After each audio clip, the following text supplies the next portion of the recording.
what does the Constitution envisage when we say a secular state? Well, it is not to talk about contemporary politics, but 2 days back you might have seen the Tamil Nadu Governor making a statement that secularism is a European concept, etc., etc. in the newspaper. This is not the precise platform to recollect the everything that he said. I'm sure some of you may be from the state also.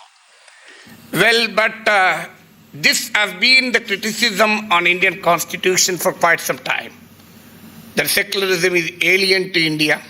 It's a Western concept. It's easy to, if you blame it as Western, it's easy to discard anything in our country. Because in our society, we have a hypocrisy. We love to go to the Western world to study and work, but we call ourselves truly anti-Western when it comes to ethos. Well, this hypocrisy runs large on Indian society. So therefore, is it an alien concept? So let me begin what Jawaharlal Nehru once said. It is difficult, it is extremely difficult to build a secular state in a religious nation. Every Indian, most of the Indians are religious, and it's extremely difficult to build a secular edifice, a secular constitutional edifice in a deeply religious society where religion dominates our private life and even the public life. Quite often we do not understand the exact contours of religious freedom. We have seen in Hyderabad a few days back when the government wants to impose certain restrictions on the idol immersion in the Hussain Sagar. I think you came 2 days back. I don't know whether all of you have seen Hussain Sagar, other than those who are from this part of the country. Well, Hussain Sagar is used for idol immersion. After the High Court has imposed certain restriction, government wanted to restrict. There has been a hue and cry. Who are you? We are in a free country. We have religious beliefs. Who are you to stop us from idol immersion? So immediately the media asks, does the government have a right to intervene? Can the courts intervene in the religious affairs, religious practices of individuals in a country where religious freedom is enshrined in the Constitution as a fundamental right? So this comes quite often. Quite often we encounter where should be the boundaries be drawn? Where should the state's ability to regulate ends? Where should the freedom for a citizen to practice religion end? So to understand this, we have to get into the historical roots of how the Constitution of India evolved into a secular nation. It was an imperative of the freedom struggle to mobilize people of all kinds, all castes, religion, language, faith, tradition, etc., etc., to mobilize against the British rule. All of you are aware that our country is a complex nation with an unbelievable diversity. In every aspect of human life, we have diversity. You won't get the Kerala food. Well, you will get the Kerala food in Hyderabad, and you can get even Italian food in Hyderabad. That's a different story. You can get a Japanese food. But the food differs from Kerala to Tamil Nadu to Telangana, and Telangana to Maharashtra. So not just the food. I will tell you a very interesting change in the religious, in the practices also. In the Telangana, this and Andhra Pradesh form part of the same land, Telugu land. But a maternal uncle, a girl marries a maternal uncle in Andhra Pradesh. It is acceptable practice in Andhra Pradesh to marry a maternal uncle. But it is absolutely unacceptable in Telangana. On the contrary, the maternal uncle takes the bride to the wedding stage. So it is the responsibility of the maternal uncle to take the bride. So such is the diversity of our practices. the way we live, the way we practice, the way we behave, believe, there's unbelievable diversity. So it was a necessity during the freedom struggle to unite people of such diverse character, diversity in language, ethnicity, belief. I'm not talking about Sam Petroda diversity. Well, you might have seen Sam Petroda said Northeasterners look like Chinese, North Indians look like British Westerns, West Indians look like Arabic, and unfortunately or fortunately South Indians look like Africans. I don't know how Sam Petroda looks like. That's a very difficult proposition. So that is a very foolish interpretation of diversity. I'm not talking about the diversity of that. I'm talking about the diversity in terms of every aspect of life. So not just the way you look at, so that's not the point which I'm talking about. So in a diverse character of India, it was an imperative for the leaders of freedom struggle to promise a democratic, secular nation so that everybody will feel that I'm part of this great land. I'm part of this great country. So I'm sure some of you might have read during your civil service examination, what is the European construct of nationalism and Indian construct of nationalism? I wrote a piece in print. Some of you can read later. If you just type Nageshwar in print, you'll get all my articles which I have written. So print, not print, print. So I have written on 15th August, what is nationalism and who is a nationalist? In fact, after this lecture, I'll be writing on the same topic after 2 days also. Normally, I have an habit of preparing for a lecture and using it multiple places. Not just speak here, but again later write also. So that will remain as a learning experience. So writing is a very interesting learning experience. As young officers, my appeal to all of you is start, if you are not doing it, start noting down your feelings, experiences, your encounters on a daily basis, on a regular basis, however busy you are. After 10 years, after 20 years, at least after retirement, it will be a great source of knowledge, information, or at least your own personal happiness. Some of you can write a book, or some of you can write a blog, or some of you can use these experiences later. So make it a habit. The research also tells that writing has even health impact also. It acts like a mindfulness. Well, it is also a form of meditation. If you are even, certain research tell you that people experiencing even pain, acute pain due to terminal diseases also, get relief by writing. So writing is a great psychological exercise to keep you peaceful, keep you happy, keep you enthralled every time. So coming back to this, so what is the difference between European nationalism and Indian nationalism? In Europe, you have seen a nationalist is defined in terms of whether he or she is an English-speaking, French-speaking, whether he is a Protestant, Catholic. So the religion, language defined nationalism in the evolution of European nationalism. Well, of course, countries like some of the European countries are transforming into multi-ethnic nations. But that was how that nation was defined. On the contrary, India's freedom struggle was all-inclusive, all-encompassing. So therefore, the secularism, the roots of the secularism emerges out of the constitution, not just the constitution, but it comes out of the ethos of the freedom struggle. Then comes the independent India. Quite often people argue that the word secular is not there in the constitution. I'm sure you might have read in the newspaper this controversy that the word secular is not there in the constitution. It is a postscript to the constitution.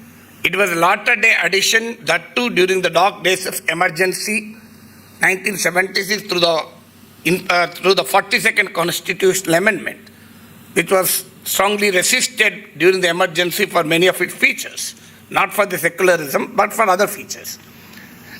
So this is the popular argument. But this argument, does it hold true? Is it good? Is it correct argument? So I'll tell you a couple of things to substantiate my argument. I'm sure after that I request you to also speak and interact because you are the finest brains of our country. I'm sure you need not be subjected to a monologue by me. So I certainly give sufficient time, or you can also stop me whenever you want. Because this need not be a one-side communication.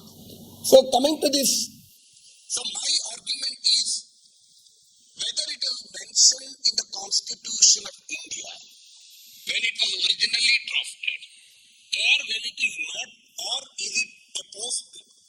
Factually, it is true, it is a postscript. There was no mention of the word secular, and there is not even a mention of the word socialist in the preamble of the Constitution. Well, it was added through a 42nd Amendment to the Constitution in 1976. Factually true. But what is not true is, because before it was added to the Constitution, it was not secular. So why is this argument being brought in? So the moment you create a kind of an opinion that secularism is not an original feature of the Constitution, but it was only a subsequent thought, subsequent addition, then it becomes easy to remove it also. One thing which is part of any, if you build a house, the basement cannot be removed, but anything can be removed inside. You buy a table, it can be removed and another table can be brought in. So there is a deliberate attempt to create this impression that secularism is not the original character of the Constitution, just because it was not mentioned. But in fact, in 1994, you might have read during examination, I'm sure you have read it, the famous S.R. Bommai case, S.R. Bommai and others versus Union of India and others. In this historic verdict, I'm sure if you might have read, if you read a couple of Supreme Court judgments, if you have time and patience, which runs into hundreds of pages, I really don't know why each judgment should run into hundreds of pages with extremely complex grammar. So there is a debate also in judiciary, why can't the judgment be simplified also? So to have that kind of a mystic opinion, you need to make it complicated. So, but if you read the Keshavananda Bharati verdict, the verdict on right to privacy, S.R. Bommai judgment, Indira Sahani verdict, if some of these verdicts, if you read, we will understand what is the essence of the Constitution. Well, in this historic verdict, it was clearly mentioned, notwithstanding the fact that secularism was not there in the original Constitution. Secularism is embedded into India's constitutional philosophy. Well, it was not mentioned and defined, essentially because it's an elastic concept and better left undefined. So therefore, what did the S.R. Bommai verdict say? What was implicit was made explicit by the 42nd Constitutional Amendment. So this is the critical statement which the Supreme Court has made. What was implicit was made explicit by the 42nd Constitutional Amendment. So it was already mentioned. Then why was it not mentioned then? There was a discussion on that also. If we read the Constituent Assembly debates, I am sure if my memory is correct, Professor K.T. Shah proposed an amendment to the draft in the Constituent Assembly to introduce the words secular, federal and socialist in the preamble of the Constitution. He was emphasizing this needs to be mentioned given our experience. He was referring to the experience of partition, the communal carnage and the hatred that the nation has witnessed during the partition. So given this experience, he says, we need to explicitly mention the words secular, socialist and federal. Well, Ambedkar replied, and this is now being used, that as if Ambedkar was against using the word secular. Ambedkar did not respond to the secular and federal, but his reply was more about socialist. So what did Ambedkar say? Ambedkar was not against socialist. He only said, at this point in time in history, we may think that the socialist organization of state and society may be advisable today or even tomorrow. But who knows after some time? So when we give the liberty of thought, expression, faith, and liberty and freedom of all these, then why can't we leave it to the people of India to decide what kind of social and economic organization they would like to have? That was the intention of Ambedkar to discard the amendment, move to introduce the word socialist. But and he also said, well, mentioning it is superfluous. So if you read the constitutional provisions, the fundamental rights, directive principles of state policy, they clearly indicate the socialist character of the Constitution. They clearly indicate the secular characteristic of the Constitution. Why do you need to make it explicit again? It is superfluous, it is redundant. This is what Ambedkar said. Well, there are three streams of thought in the Constituent Assembly debates. The first stream of thought was led by people like Professor K.T. Shah, who later contested against Dr. Rajendra Prasad to be the first president of India and lost miserably. So he led a team of people in the Constituent Assembly who wanted this to be explicitly mentioned. And there is a second team who wanted Indian Constitution to have a religious overtones also. People like H.V. Kamath, and there are many others. No, the names are not so important. This is the second stream. There is a third stream represented by Jawaharlal Nehru, Ambedkar and others who said this need not be mentioned. So the third stream prevailed in the final document adopted.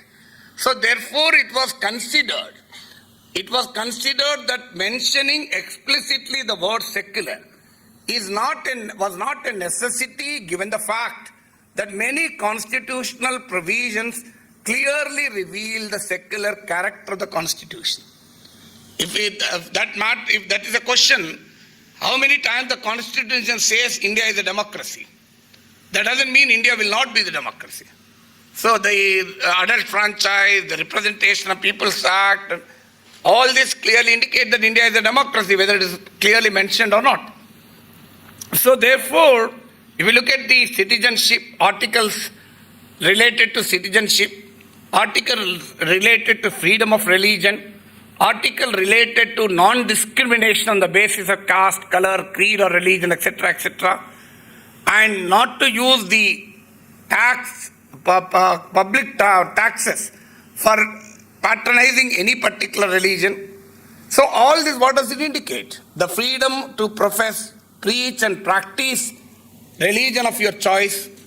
And for that matter, the very concept in the preamble, liberty of thought, belief, faith, action, this basic liberty itself indicates that India is a secular constitution, whether it is explicitly mentioned or not mentioned.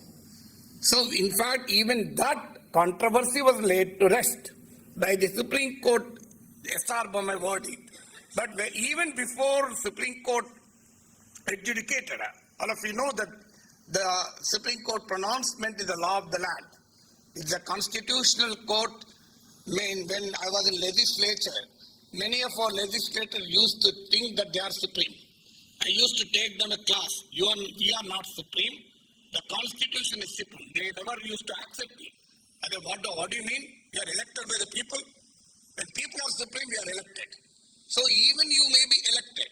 So I used to tell them one word, Keshavananda Bharati. Every time when they raised this issue, I said, read Keshavananda Bharati verdict. Even the basic structure of the Constitution of India cannot even be amended by the Parliament of the country. And secularism form part of the unamendable feature of the Constitution of India. So even the Parliament has no right to drop the word secular or to ignore the secular features of the Constitution. I'll give a couple of more examples. There was an interesting debate in the Constituent Assembly. I'm sure many of you might have read. Let us begin the Constitution in the name of God. So there was a debate. People like H.V. Kamath, several others raised, let us start the constitution in the name of God. Because in India, we are deeply religious people. So everything we do in the name of God. So even there are many people, even before eating food, they offer something to the God first and then eat. Not that the God eats it, but they eat it, but they eat it in the name of God. So this was the discussion. It was fiercely debated and subsequently put to voting also. And Constituent Assembly rejected this thesis that we cannot call the Constitution, begin the Constitution using the word in the name of God. If it is not secular, why will it do? It may not be explicitly mentioned, but the very fact that the Constituent Assembly voted against using the word invoking God in the Constitution, then there was a debate on taking the oath in the name of God. So people, I don't know whether you also take oath as civil servant. I think you take oath, am I right? So we, as a legislator, we took oath. So we will have, in the name of God, let the oath be in the name of God. Then it was debated whether it is secular or anti-secular. Then finally, Constituent Assembly came to the conclusion that the oath refers to the personal beliefs, not the characteristic of the state. So if we mention in the oath, it doesn't signify the character of the Indian state, but it only talks about the sanction for the person. If I take the oath in the name of God, the belief that I will adhere to it. I don't know how many of they are doing it, that's a different case, but at least believe that you adhere to it. So finally, Constituent Assembly accepted to include in the name of God in the oath. But again, there is a caveat. There is also another alternate method also, without even mentioning the name of God. So in the name of your own conscience also you can take the oath. So what does it mean? So while recognizing God in the personal life, not in the public life, the Constitution also recognizes the people's conscience, which doesn't believe in the existence of God also. Or for that matter, they don't want to take oath in the name of God because they know it pretty well that they will anyhow violate it. So that may be the reason. Well, I am anyhow violated, why should I take the oath in the name of God? So that was the spirit of the Constitution. So all this, what does it indicate? It indicates that whether you name it as secular or not, Indian Constitution is a truly secular constitution. So this is the first part of my lecture. Then comes the question. The other argument is, India, majority are Hindus. Hinduism is inherently secular. Hinduism is inherently universal. When majority of these countrymen believe in a faith which is inherently secular, why should it be a secular constitution? This was another question. Well, I am not going into the debate. I am sure, I don't know about other religions much, there are several universal secular features in the Hindu constitution. Hindu religion. I am sure all of us agree there are several things. In even Bhagavad Gita, Lord Krishna says, anybody can pray any god they want. It is I who create that devotion towards that God. This is what the Lord Krishna says. So even, I'm sure some of you may be knowing, Mahabharata was written in over 1 lakh slokas. I think around 1,700,000. Vedavyasa was dictating the Mahabharata and Lord Ganesha was writing. After some time, Lord Ganesha got bored. तो ये क्या है आप इतना बड़ा बोलते? Why do you tell it so long? This is a problem with your poets. Can't you not tell in a brief way? It is only a small story of children of cousins fighting with each other for a kingdom. Why should you drag it so much? So can't you not tell it in a very brief way? Then Vedavyasa says, Lord Ganesha, why brief? I'll tell it in half sloka. Not just the essence of Mahabharata, but the essence of all the dharma, all the text. And he said, Paropakaraya punyaya papaya parapidanam. This is the one sentence he said. Paropakaraya punyaya. Doing good to others is the punya. And what is sin? Doing harm to the people. Can there be any philosophy which is more universal than this? If you read the Jallikattu judgment of Supreme Court, they quoted Isha Upanishad, which said, no creature in this universe, forget about man, no creature in this universe has a right or monopoly over this universe. So no, every creature has a right to exist. Not every Indian. Not every Indian, not just human beings. But Isha Upanishad says, every creature in this universe has an equal right to exist in this universe, and no creature can seek supremacy. Well, I am not a scholar in religion, but there are several such facets of Hindu religion which talks about equality, liberty, fraternity, universality, and many other secular features. There is no dispute about it.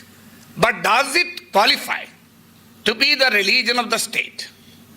So I just quote Sardar Patel, because Sardar, if you quote Nehru, there will be a lot of quarrel. So therefore I do not intend to quote Nehru. Sardar Patel is certainly not a leftist by any chance. So Sardar Patel, in a reply to B.M. Birla, when B.M. Birla asked to declare Hindustan as an Hindu state, then it was Sardar Patel who said, it is not correct. The state belongs to all in our country. So the state belongs to all.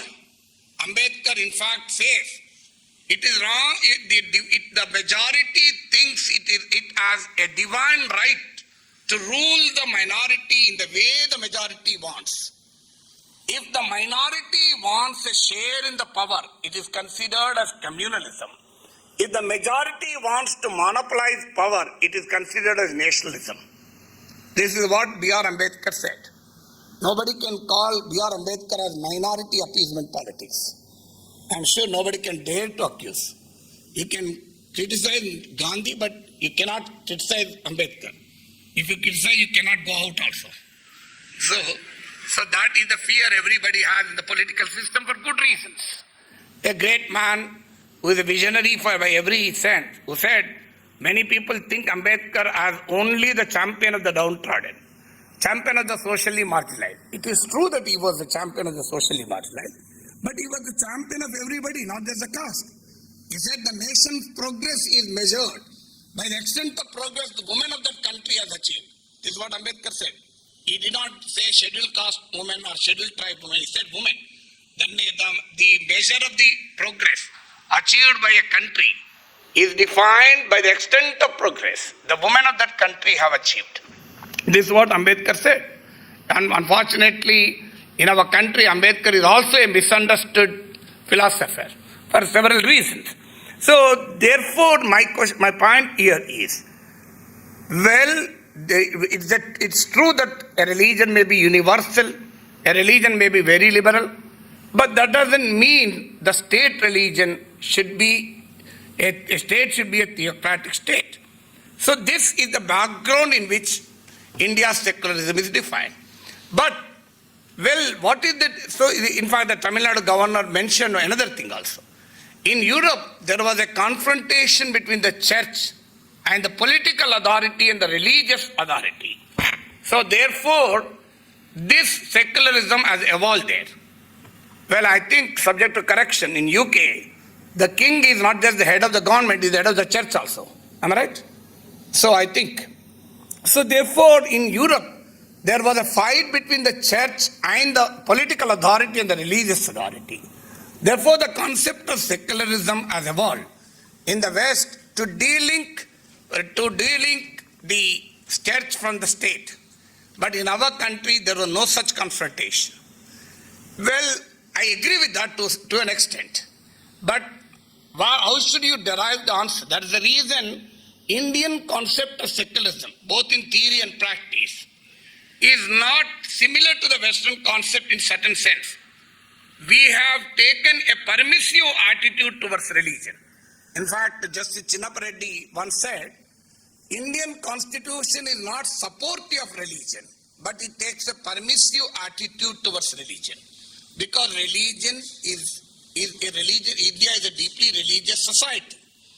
Therefore, the detractors of secularism often argue that secularism is anti-religion.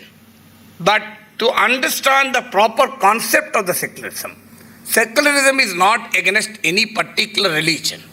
Secularism in theory and practice doesn't want an irreligious society. It is not agnosticism or atheism. Secularism is often confused with atheism. It is often confused with agnosticism. It is not an anti-religious concept. It doesn't indulge in any bashing, religion bashing. Secularism doesn't advocate, doesn't envisage an irreligious society. But what does it say? It only says, secularism says the state has no religion. Except that it doesn't say anything. It only says state has no religion. So therefore state cannot patronize any particular religion. State cannot discriminate any particular religion. State cannot discriminate any citizen. On the name of religion, state cannot patronize any religion to the exclusion of the other. When I use the word state, we know it is used in the political science concept. State includes government, courts, etc., etc. All ruling authorities constitute the concept of state. So the state doesn't envisage an irreligious society. Should people believe in religion? Should people not believe in religion?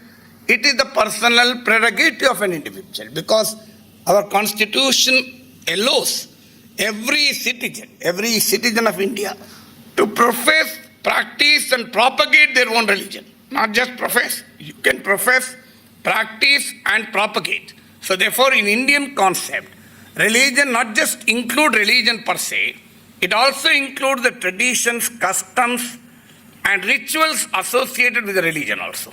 Because they also constitute the religion, because our constitution makes it a fundamental right, not just to profess religion, but to practice and propagate religion.